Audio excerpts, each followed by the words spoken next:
Nito nga pala yung mata ni Hershey nung hindi pa namin siya napapatakan. Tingnan niyo naman, para siyang may katarata. Inaalis namin lagi yung mga muta niya at pinupunasan ng towel na may manigamgam na tubig.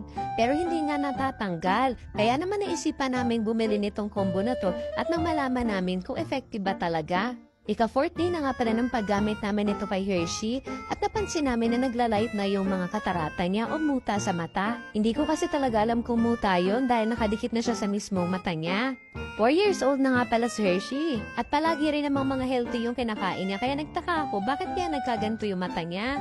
Eye wipes nga pala yung ginagamit namin sa kanya or malipis at malambot na towel na may maligamgam na tubig kasi nga minsan hindi kayang tanggalin ng eye wipes. At pang 3rd step nga pala namin to kasi nga inuuna namin yung witch hazel. Parang panglinis kasi yun pero talaga namang magandang vitamin sa mata at ito nga yung mismong panggamot.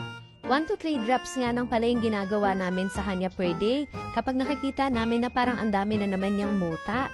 At ito nga pala yung resulta after 2 weeks. Grabe no? Nakaka-amaze lang kasi talagang nawala yung mga puti-puti niya sa mata.